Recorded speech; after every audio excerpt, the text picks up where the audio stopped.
हातापायावरील काळवटपणा, डाग, टॅनिंग, सुरकुत्या पूर्णपणे नाहीशा होतील। घरातील या वस्तूंचा वापर एकदा करून बघा, खूप चांगला रिझल्ट मिळतो।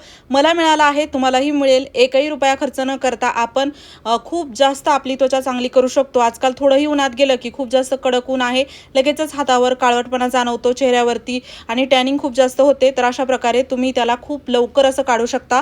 चला तर यासाठी काय काय लागणार आहे ते बघूया। तर एक स्वच्छ वाटी घ्यायची, त्यामध्ये टाकायचा शॅम्पू कोणत्याही ब्रँडचा तुम्ही घेऊ शकता। रेग्युलर जो तुम्ही वापरता तो शॅम्पू घ्यायचा आणि त्यानंतर म्हणजे चमचाभर मी शॅम्पू घेतलेला आहे, अंदाजे कमी जास्त जरी घेतला तरी चालतं।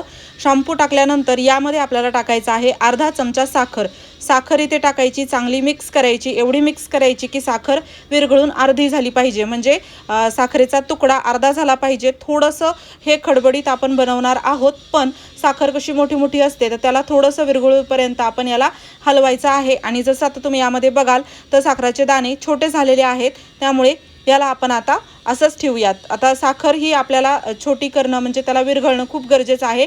साखरेचे मोठे मोठे दाणे आपल्या त्वचेला ओरखडे करू शकतात, त्यामुळे हे करायचं। त्यानंतर आपल्याला इथे लागणार आहे खायचा सोडा आपल्याला अर्धा चमचा लागणार आहे। छोटा अर्धा चमचा घेतला तरी पुरेसा होतो। त्यानंतर याला खायचा सोडा टाकून व्यवस्थित मिक्स करायचं। इनो किंवा बेकिंग पावडर वापरायचं नाही। आणि हो, तुम्ही हा व्हिडिओ कोणत्या गावातून किंवा शहरातून बघत आहात ना, ते मला नक्की कॉमेंट बॉक्समध्ये सांगा, जेणेकरून माझा व्हिडिओ कुठे कुठे पोहोचला मला ते कळेल। आता बघा, खायचा सोडा टाकला की हे असं थोडंसं फेसाळल्यासारखं होतं, कारण की शॅम्पू आणि खायचा सोडा असं डबल झाल्यासारखं होतं। चांगलं व्यवस्थित याला अगोदर मिक्स करून घ्यायचं। साखर आता हळूहळू अजूनच विरघळते, म्हणजे अर्धवट विरघळलेले आहेत, दाणे अर्धे झालेले आहेत साखरेचे। आता ही प्रोसेस होईपर्यंत साखरेचे दाणे खूप छोटे छोटे बारीक असे होतात आणि त्यांना ना तसंच हवं आहे आपल्याला। त्यानंतर यामध्ये आपल्याला टाकायची आहे तुरटी अगदी चिमूटभर तुरटी यामध्ये टाकायची। तुरटी आपल्या स्किनला ब्राईट बनवते, डाग काढण्यासाठी मदत करते, स्किन टाईट करते। तुरटी खूपच महत्त्वाची आहे, नक्की टाका। तुरटीला मी पावडर करून घेतलं होतं, अगोदरच पावडर करून ठेवलेलं आहे। त्यानंतर आपल्याला इथे वापरायचं आहे लिंबू एक नॅचरल ब्लिचिंग एजंट आहे, त्यामुळे याला नक्की वापरायचं। आपल्या स्किनसाठी खूप चांगलं आहे, म्हणजे स्किन टॅनिंग काढण्यासाठी, डाग काढण्यासाठी, काळवटपणा काढण्यासाठी खूपच बेनिफिशियल आहे, त्यामुळे अजिबात स्किप करू नका, वापरा। आणि जसं यामध्ये आपण अर्ध लिंबू पिळलं, म्हणजे अर्धापेक्षा कमीच लिंबू पिळायचं, साधारण एक छोटा चमचा लिंबाचा रस यामध्ये टाकायचा। पूर्ण हे असं डबल होतं, फेसाळ्यासारखं झालं होतं। त्यानंतर याला चांगलं व्यवस्थित मिक्स केलं आणि यामध्ये आपल्याला टाकायचं आहे कॉफी पावडर मेन इन्ग्रेडियंट आहे म्हणू शकता, कारण की कॉफी पावडरने तुमची टॅनिंग तर निघूनच जाते, त्यासोबतच तुमची स्किन छान नरिश होते आणि परत टॅनिंग लवकर होत नाही। आणि ना अगदी कॉफी पावडर भरपूर टाकायची, म्हणजे एक चमचा मी टाकलेला आहे, छोटा चमचा किंवा 1 रुपयाचं जे पॅकेट असतं ते पूर्ण यामध्ये तुम्ही टाकायचं आणि चांगलं व्यवस्थित मिक्स करून घ्यायचं। 1 ते 2 रुपयाला जे पॅकेट असतं ते, आणि चांगलं व्यवस्थित मिक्स केल्यानंतर आता बघा हे भरपूर झालेलं आहे, असं नाही की कमी पडेल, एका व्यक्तीसाठी पुरेसा आहे हाताला पायाला लावण्यासाठी। त्यानंतर आपल्याला इथे टाकायचा आहे कांदा इथे नक्की वापरा तुमची जर ड्राय स्किन असेल तर, कारण की उन्हाळ्यामध्ये जसं आपण बाहेर जातो खूप जास्त ड्राय स्किन होते, धूळ बसते आणि टॅनिंग तर होतेच, त्यासोबतच स्किन आपली लूज व्हायला लागते किंवा खूप अशी म्हणजे ड्राय आणि इची झाल्यासारखी होते। तर ते होऊ नये यासाठी कांदा आपल्याला नक्की वापरायचा आहे, आणि त्यासाठीच इथे कांदा थोडासा लागणार आहे, खूप कमी लागणार आहे। कांद्याची एक फोड मी अशी घेतली आणि त्याला खिसून घेतलं। अर्धा छोटा चमचा कांद्याचा खिसलेला भाग जरी घेतला ना तरी चालतो। आणि बघा खूप कमी हा भाग आहे, पण एवढा पुरेसा होतो आणि एवढ्या मिश्रणासाठी एवढं पुरेसा आहे। कांदा टाकून व्यवस्थित आपल्याला चांगलं याला मिक्स करायचं आहे। कांद्याचा खिसलेला मी पूर्ण भाग टाकलेला आहे, तुम्ही फक्त कांद्याचा रस जरी टाकला ना तरी चालतं, म्हणजे कांद्याचा रस साधारण 7-8 थेंब यामध्ये कांद्याचा रस टाका आणि चांगलं व्यवस्थित याला मिक्स करून घ्या।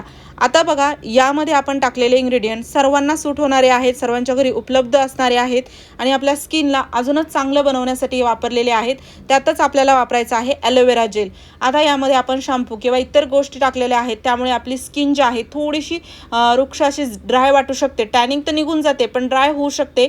तर त्यासाठी स्किनला नरिश करण्यासाठी, मॉइश्चराईज ठेवण्यासाठी आणि आपल्या स्किनला प्रोटेक्ट करण्यासाठी इथे आपल्याला ॲलोवेरा वापरायचा आहे। स्वच्छ कोरफड मी घेतलेली आहे, तुमच्याकडे कोरफड ताजी नसेल तर तुम्ही पॅकेटचं जे ॲलोवेरा जेल येतं ते वापरलं तरी चालतं। यामध्ये ॲलोवेरा जेल टाकायचं, चांगलं व्यवस्थित मिक्स करायचं। आणि हे ना मी अधूनमधून वापरत असते, कारण की कुठेही बाहेरून तुम्ही आता बघा आपण सुट्ट्या लागले की बाहेर फिरायला जातो. आज हल्लीच आम्ही समुद्रकिनारी गेलो होतो, तिथून आल्यानंतर खूप जास्त टॅनिंग जाणवत होती. हे वापरल्यानंतर अगदी टॅनिंग चुटकीसरशी गायब झाली म्हणू शकता. इतर कोणतीच गोष्ट वापरण्याची गरज पडत नाही आणि म्हणून म्हणलं चला तुमच्यासोबतही याचा रिझल्ट शेअर करावा. अजूनही हातावरती टॅनिंग आहेच, तर बघा इथे मी तुम्हाला आता लावून दाखवते आणि लाईव्ह रिझल्ट तुमच्यासोबत शेअर करणार आहे. आता इथे बघा हे असं स्लाईम सारखं झालेलं आहे आणि हे असंच हवं आहे, कारण की घरगुती कोरफड आहे तर थोडंसं हे होतं. बाकी पॅकेटवाला टाकलं तर अगदी स्मूथ हे पेस्ट बनते. त्यानंतर ना आता हे बघा आपल्याला जे यामध्ये टाकलेला जे कोरफडीचा गर आहे तो चांगला यामध्ये मिक्स करायचा आहे आणि जेवढं होईल तेवढं याला मिक्स करा.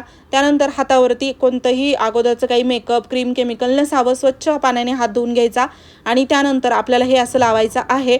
खूप जास्त असं थर द्यायची गरज नाही, पातळसरच आपण याला बनवलेलं आहे. तर जेवढं होईल जसं तुम्हाला किती लावायचं आहे, पूर्ण हातावरती लावायचं असेल पूर्ण हातावरती पायावरती लावू शकता. बॉडी टॅनिंग झाली असेल तर पूर्ण बॉडीवरती लावलं तरी चालतं. आणि त्यासोबतच बघा वयोमानानुसार तर स्किन लूज होणं एक साहजिक आहे, पण तुमच्या जर वयाच्या अगोदरच स्किन लूज वाटत असेल तर हे तुम्ही अधूनमधून वापरलंच पाहिजे, यामुळे तुमची स्किन टाईट देखील होते. तर बघा असं लावायचं, लावून चांगलं थोडंसं चोळल्यासारखं करायचं, साधारण 5 ते 10 मिनिट ठेवायचं. 10 मिनिटानंतर आपल्याला काय करायचं आहे मी तुम्हाला दाखवते. 10 मिनिटानंतर ना याला स्क्रबिंग केल्यासारखं करायचं. म्हणजे आता बघा 10 मिनिटानंतर असं सुकल्यासारखं झालेलं आहे, अशी स्क्रबिंग केल्यासारखी करायची, कारण की यामध्ये साखर टाकलेली आहे. तर पूर्ण प्रोसेस करत करत जी साखर आहे ना, अगदी बारीक बारीक साखरेचे दाणे यामध्ये राहतात आणि ते आपल्याला स्क्रबिंगमध्ये मदत करतात. त्यामुळेच इथे साखर खूप जास्त आपल्याला फायदेशीर ठरते स्किन टॅनिंग काढण्यासाठी. आणि त्यासोबतच इथे बघा आता ना मी तुम्हाला याला धुवून देखील दाखवणार आहे. तर अगोदर आपण याला लावलं, 10 मिनिट ठेवलं, त्यानंतर चांगली स्क्रबिंग केली, त्यानंतर आपल्याला स्वच्छ पाण्याने हात धुवायचे आहेत. तर इथे आपण मी छोटंसं एक भांडं घेतलं आहे, त्यामध्येच हात धुवून दाखवणार आहे. बाकी स्वच्छ पाण्याने हात धुवून घ्या. आणि बऱ्याच वेळा आपण उन्हाळ्यामध्ये स्लीवलेस घालतो, त्यामुळे ना पूर्ण हातावरती टॅनिंग झालेली असते.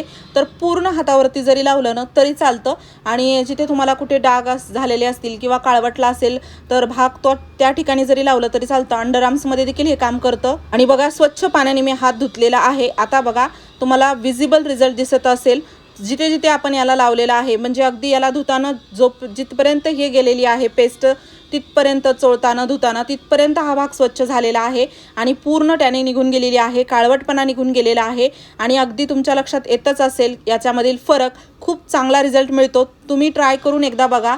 अगदी डोळ्यांना दिसेल असा हा फरक जाणवतो, असं नाही की थोडंफार होतं. अगदी बघू शकता जिथे आपण लावलेलं आहे आणि जिथे लावलेलं नाही तो भाग कसा जाणवून येत आहे. आणि खूप चांगला मला तर रिझल्ट मिळतो नेहमीच. आणि तुम्ही पण एकदा ट्राय करून बघा, तुम्हाला खूप चांगला रिझल्ट मिळेल. फक्त व्हिडिओ पूर्ण बघा, स्टेप बाय स्टेप फॉलो करा, एकही स्टेप मिस करू नका. एखादी स्टेप मिस केली तर होऊ शकतं म्हणावा तसा रिझल्ट मिळणार नाही. त्यामुळे प्रोसेस खूप महत्त्वाची आहे, बेसिक घरातीलच गोष्टी आहेत, त्यामुळे आजच करून बघा. आणि खूप चांगला आता मी पूर्ण दोन्ही हातावरती लावून घेणार आहे आणि अशी चांगली व्यवस्थित टॅनिंग काढणार आहे. काही प्रश्न असतील तर कॉमेंटमध्ये विचारा. व्हिडिओ आवडला असेल लाईक करा, शेअर करा. चॅनलवर नवीन असाल सबस्क्राईब नक्की करा.